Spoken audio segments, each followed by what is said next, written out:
And what led to their downfall. But first, let's look at a few of the things they did great. They won with kids. They focused on the middle of the country, not LA and New York, and they won an apparel based in performance sport. They also had some of the best sports marketing signings we have ever seen. Steph Curry, Cam Newton, Jordan Spieth, and others. But in 2016, their CEO, Kevin Plank, endorsed President Trump, saying he would be an asset to this country because he was business-minded. And regardless of where you fall in the political spectrum, if your biggest endorsers like Steph Curry and The Rock publicly come out in a statement and have a disagreement with you in the public eye, things are not going to go well for your brand. Second is, while they nailed performance apparel, they never figured out how to get footwear and sportswear. Footwear is the foundation of Nike and Adidas's business, and sportswear is something that they do really well, meaning the products that you wear off the field that are really more cool and fashion oriented. They put a footwear headquarters in Portland, Oregon, in Nike's backyard, and they still have never been able to figure out, even by pulling a lot of that talent. They also started the UA Sportswear several years ago and never were able to penetrate the fashion market despite doing collaborations with people like A$AP Rocky. Most recently, they appointed John Varvatos as the head of that sportswear division, and I don't know what kid in today's cool culture is looking at John Varvatos as their fashion icon, but maybe I'm missing something. Lastly, they made a couple of really costly and faulty acquisitions, both on the sports marketing front and tech. They acquired about $500 million worth of Map My Run and Map My Fitness companies and never really figured out the digital tech initiative that they were trying to capitalize upon. They also signed a UCLA, the highest college contract to date at $250 million, and had to pull out of that in 2020 in the pandemic. They also signed a big deal with the MLB and had to pull out of that contract as well. So when you fracture relationships with your brand ambassador, you fracture relationships with large colleges and leagues, things are going to go awry. I hope that Under Armour is able to get it back. The sportswear landscape is better when there's lots of competition, but as we're seeing, there are a lot of small fish coming into this pond, chewing up market share from a lot of different directions. What do you think has led to their downfall? Let me know in the comments and send this to somebody who used to love protecting this house. Rise and fall of Under Armour. So, I mean, real quick, before I give my opinion, I want to play somebody, I want to play Steph Curry talking about wearing Kobe's. Why did you choose to wear the Mamba Adidas pregame? I think it's, well, one, I know it's just weird seeing me in anything else other than my own shoes, but just the idea of what he meant. I've talked about Kobe a lot, and that specific pair, I think it speaks for itself what it means. And other than that, it's just something that wanted to take, advantage of that moment and, pay tribute. And I think it gave me some good energy tonight. Why did you choose to wear the? What was it? One more real quick before I give my opinion. Would you look at this? Seriously, I need y'all to look at this. Under Armour and Steph Curry are going their separate ways. After more than a decade partnership, the Curry brand is breaking free. Now, for sneakerheads and for you basketballers, this isn't just about a player leaving a label. Curry brand launched in 2020 under UA as the signature line for Steph, combining his performance, basketball credibility, and community programs. And now, UA is choosing to refocus on its core UA brand while the Curry brand goes independent.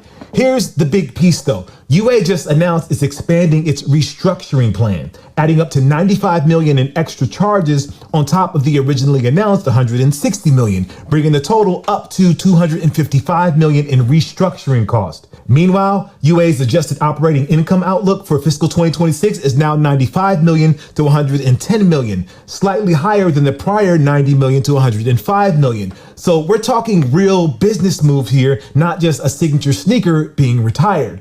For the sneaker culture, the final UA and Curry brand shoe, the Curry 13, is dropping in February 2026 as planned. After that, you'll see colorways and apparel through October 2026. Then the brand, they move out solo. So if you're a collector, this is your last full UA chapter for Curry gear. That timeline is tight, so get ready. Look, this split gives Curry brand the freedom to own its identity and gives UA a chance to reboot. For UA, the message is we're going back to basics, going all in on our performance DNA. For Curry brand, we're off to chart our own course. It's a win-win on paper, but as always in the sneaker world, the real test will be product, storytelling, and how both sides lean into culture and community. The numbers tell the story. Restructuring bill, big. Income outlook, slightly up. Narrative shift, well, that's huge. Would you look at this? Seriously. So, I mean, of course, so for people, I mean, if you are not familiar, if you didn't hear by now, Steph Curry is officially leaving Under Armour. So I guess I get my question for you, Marcus, because I'm just getting back into even really caring about sneakers.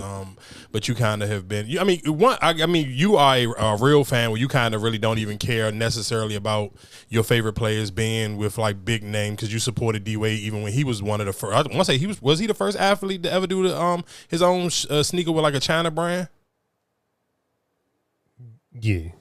So yeah, a big name, yeah. Yeah, so just kind of even, do you think realistically, one, can Under Armour survive without Steph Curry? Because I feel like he kind of, outside of people who live in Baltimore, I feel like Steph Curry realistically carried Under Armour, if we being honest. Like, no, especially, I mean, because I think when you look at Under Armour, it's not, I don't think you look at them as for shoe wise, because you got to think about the whole the under, you know what I'm saying? Like a lot of people with the Under Armour, the short, you know, like. But I don't. That's what my question is. I mean, I agree with you. I feel like that was the case early when they first came in, even before Steph Curry. I feel like now, like that's the only thing that's they really holding on. Because I mean, even like Steph Curry shoes is not really like people go to the Under Armour store to buy the shoes. For sure, of course. You go to the store to buy the underwear, the leg, you know what I'm saying, the tights, all that type of stuff. That's why I say I don't think they will go bad in that way. I think with Under Armour kind of felt like they never developed anything really new.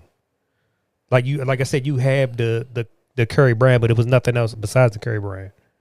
Just like even with you, if you talking about running shoes or anything like that, you never developed. That's what was the point that I was going to kind of get to, because I was wondering, because I mean, I do agree with you. I mean, at one point in time, like when it comes to just like you said, sport, like clothes that people actually like wore in the gym, or if you was going outside and running and doing stuff like that, Under Armour had it on lock. But the reason why I'm sitting here questioning, can they survive now? Because it is so many newer, or like off-brand clothes is kind of like just coming out with people just kind of just like even more popular. Because I seen the joint on Threads today, and a lot of people, I guess, like who heavy into like the, I guess, quote unquote influencer gym community. I believe, what's the name of the clothing brand? I believe it's called is it called Gymshark? I believe it may be called Gymshark or Shock something. And they had like a huge sale on some of their stuff, and I seen a lot of people just talking about how their website was crashing because everybody was kind of running to it. So I do kind of wonder more. People kind of go other places for fitness wear that's under, and losing Steph Curry, does that kind of hurt Under Armour a little bit more? Because it's like, I don't necessarily, like, I haven't bought no Under Armour like clothes like in a long time. Like I do, like I said, originally, like they were probably realistically the first people to kind of, even to me, if I can remember, was like one of the first brands to kind of introduce the dry fit stuff. Like they was kind of ahead of it before anybody else. I think that, like I said, I think that might be the one thing that might keep them afloat. Because like I said, you look at anybody else like Pumbaa or Reebok, like they really don't have that for real. Like, yes, you might have the shoes and all that, but I feel like even when it comes to like apparel wise, you know, like the hoodie, you know, like their stuff is comfortable when you wearing other stuff like in a gym or whatever the case may be. Mm-hmm. I think because even with the rock stuff, like nobody really like, oh, I'm about to go buy these rock shoes. Yes, he had his little stuff that he wore in the gym, and you might see people in there. But other than that, it's like, all right, really, you know what I'm saying? Like, I think more stuff that was attractive for Under Armour was their apparel. Yeah, and that's why I do, honestly, I think bigger brands probably got to understand you're going to have to kind of tap in a little bit more with smaller content creators, just because I think those are like your everyday people where they kind of in people's face more often, and they're building their community. They may be building maybe not as big, but it's smaller and it's more consistent than somebody like The Rock, because I didn't even know The Rock had anything to do with Under Armour. I didn't know that you never seen his little. Never seen it. I never seen it before. I literally never seen it. When I think of Under Armour now, at this point, is literally Steph Curry. So to kind of even hear them losing Steph Curry, and then now it's kind of be like, damn, okay, well, Steph Curry gonna take. But even before Steph, I mean, that's why I say I think it's just they was never really. Because you got to think about it, Tom Brady was signed to him. Like I don't think you. I mean, we had that conversation before. Yeah, I don't think. I mean, realistically, it ain't too many football players. Probably, if we being honest. There's outside of Odell Beckham Jr. and we're not talking about like the 90s people like Brett Favre and Deion Sanders and Barry Sanders, but like you should even think about that. For the 90s, it was only 3 niggas that people actually bought their sneakers before. I don't necessarily know if that's like, especially for football, like who really even. But that's what I'm saying. I think it's just more so like how because even with the uniforms and all, like Well, even with Nike, like when you look at Nike, like all right, Nike got the little draft fit. You know what I'm saying? Like they got their stuff. And when you look at even the jerseys and all that, like hot marketing wise, like Oregon got endless jerseys, right? Mm-hmm. Endless different jerseys, like but they don't have like when it comes to like the NFL, you don't have that like stand out. But you know Oregon for Oregon for their colors, but I don't think Oregon never had. I'm not talking about. Probably realistically outside of women's basketball with Sabrina. I don't think Oregon never had a household name athlete, but the kind of help sell. They had them. Who? Like you mean a person because you think off the top of your head? Like she's the promote to me. I mean, and that's just because I've of course started following women's basketball. It was Mariota. Mariota when they won the. I think Mariota was them with them. That was a household name. I mean, I don't know. Like I said, to me right now, off the top of my head, the only person I can really say is Sabrina. But even still, my only thing is just like they have that. Like you look at their uniforms, like all right, cool. Like damn, they crushed them with the uniforms, right? If Under Armour, I think even if Under Armour competing wise, you couldn't compete with like Maryland. Their uniforms is nothing compared to Oregon. They might have tried to, now they're trying to do different little colorways. But when you compare those two, it's just like, all right, when it comes to jerseys and all that, like Nike still got that on lock. No, for sure. But I think again, when we had these conversations, I do think sometimes it's not necessarily just about. I think it's just who in the jerseys and even the players who wear it. Because I mean, even Under Armour, I believe Under Armour sponsors Unravel. But I think even just realistically, even for Unravel, they'll probably realize like those jerseys didn't sell out as fast when you need. I think you need some type of star power. Like to move any product, you need regular people and you need star power. You need a star person to kind of bring the attention to it, and you need regular people to kind of force it down people's throat on a daily basis. But see, even when you say that, I'm just like, you kind of going back on to when you talk about the Hokos, the shoes that you be buying, like, but they're comfortable. They're not. You never seen nobody advertise nothing like that. But no, so that's my point. So what you just said, I never see nobody advertise them, but you see regular people wear them on the regular basis. But that's why I say I feel like even with Under Armour, I feel like Under Armour's not going to lose if people are still wearing those Under Armour. You know what I'm saying? The apparel wise. When you talk about, like I said, when it comes to shoes, we never seen. Hey, I'm about to go get these stuff. Nobody's waiting in line for the Steph Curry. Yeah, for sure, never. You could get the Steph Currys, but nobody's waiting in line like, oh, I'm about to go get these Steph Currys. So that's why I'm saying I think when it comes to footwear, they always failed at footwear. But when it comes to apparel and all that, I think you're still going to win. You're still going to be in the competition because, like I said, as long as you're still making the sports bras, all that, you know what I'm saying, the compression, you're still going to be in there.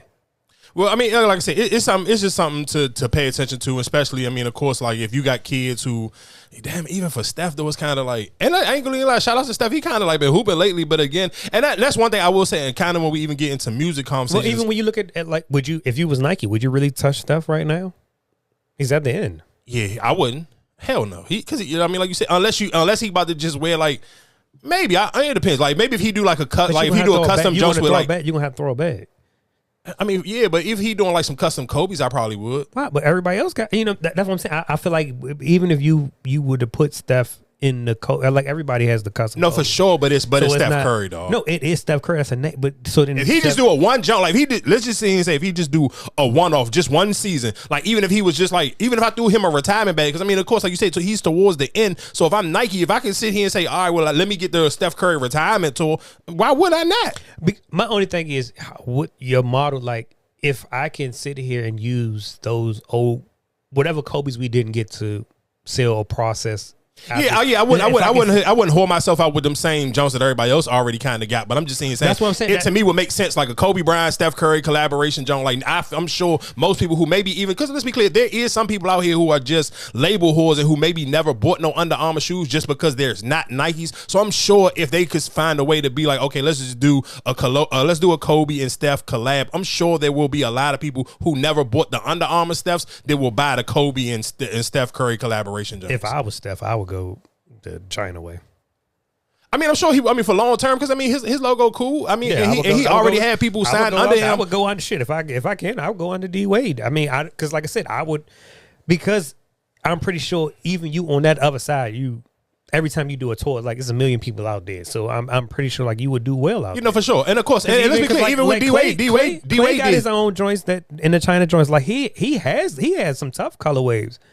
So, but that's I would go that same route. Again, but even to D Wade, to give D Wade some credit before we change topics, I do want to. D Wade had some of the most creative shoes, and I feel like when people get out of that Nike and all the American brand boxes, they get a lot more creative. Because D Wade had some. I ain't gonna lie, he had some OD. Like if I was really into shoes at that time when he was dropping all those different Jones, he had some crazy like concept shoes and stuff like that. So again, and that's my thing. I think with Under Armour kind of felt just like you never bought nothing else different, because like when you look at all like the Nikes with all this, like they got the Air Max about to come out there with no laces on it, like it's like supposed to be like a Croc type shoe. So like I said, I feel like you never developed nothing else, and I think you fell behind when it comes to the shoe wear. Who are you saying for Nike? No, for Under Armour. Oh, for Under Armour. Oh yeah. And that's what I'm saying. Like with other shoes, like trying out like Adidas, like you had the Yeezys, you had all this other stuff. Like I feel like just Under Armour, you just stay with the regular shit. Yeah, you played it safe with just Steph Curry. I guess while we moving on from just the Steph Curry situation, but kind of I guess to have a proper segue, we can kind of get shout outs to Klay Thompson for